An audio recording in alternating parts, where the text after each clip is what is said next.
উপমা দিয়েছে শ্রীরামকৃষ্ণ, বলছেন পঞ্চবটিতে এক সাধু এসছে, তো কিছুদিন থেকে রয়েছে শ্রীরামকৃষ্ণ। পূর্বে হয়তো আমরা বলেছিলাম কোনো কারণে কথায় কথায়, শ্রীরামকৃষ্ণ বলছেন রয়েছে। তো শ্রীরামকৃষ্ণ যখন ওদিক দিয়ে যায় তার সাথে মাঝে মাঝে দেখা হয়। তো একদিন দেখা হয়েছে, তো শ্রীরামকৃষ্ণ না তার নামে শুনতে পাচ্ছে, এই যে এই লোকটা ভালো নয়, এরকম নয়, সেরকম নয়।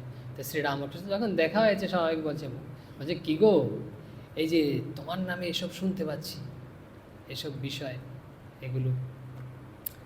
তখন সাধু শ্রীরামকৃষ্ণকে দেখেছে, বলছে এদিকে আসুন আপনাকে বিষয়টা বুঝিয়ে বলি। তো বুঝিয়ে বলছে, কি বুঝিয়ে বলছে আমরা একটু দেখি। বলছে আমি তোমাকে বুঝিয়ে দিচ্ছি। বলছে কীরকম? বলছে তাতে কি? বলছে আমি তোমাকে বুঝিয়ে দিচ্ছি। কি বিপজয়? বলছে সে বললে তাতে কি, আমি তোমাকে বুঝিয়ে দিচ্ছি, যখন জগৎটাই তিনকালে মিথ্যা হলো তখন এইটি কি সত্য হবে? ওটাও মিথ্যা।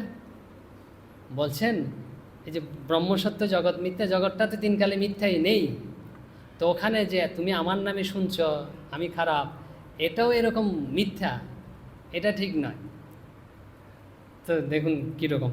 তখন শ্রীরামকৃষ্ণ একটা শব্দ ব্যবহার করেছেন, বলছে আমি তো শুনে খুব বিরক্ত হলাম। তারপরে বলছেন তোমার অমন বেদান্ত জ্ঞানে আমি মুতে দিই, এরকম শ্রীরামকৃষ্ণ বলেছে। বুঝতে পেরেছেন? তো এরকম জ্ঞান হলে চলবে না। যে ভিতরে যদি জ্ঞান হয় তাহলে আমাদের বাইরেরটাও সেরকম হতে হবে। তো এই কথাগুলো বলেছে, এই যে শ্রীরামকৃষ্ণ এই কথাটা বলেছেন যে বেদান্তের কথা হচ্ছিল, বেদান্তে এইসব কথা হুবহু রয়েছে, আমরা একটু উঠিয়ে দিই। বলছে কিভাবে করতে হবে, কিভাবে করলে আমাদের হবে না। বলছে না বিরত দুশ্চরিত, বলছে বিরত দুশ্চরিত, দুশ্চরিত মানে চরিত্র ভালো নয়। কীরকম? যে পাপ কাজ করা, পাপ আচরণ করা, পাপ থেকে যদি বিরত না হই আমরা, তাহলে কিন্তু আমাদের সত্য বস্তু উপলব্ধি হবে না। আরও কি? অশান্ত, ন শান্ত, শান্ত হয়নি। কি শান্ত হয়নি? ইন্দ্রিয়গুলোকে আমরা নিয়ন্ত্রণ করার চেষ্টা করছি না। তারপরে বলছে ন সমাহিত, চিত্ত সমাহিত নয়, যে আমরা ভগবানে মন নিবিষ্ট করছি না, তাহলে কিন্তু হবে না।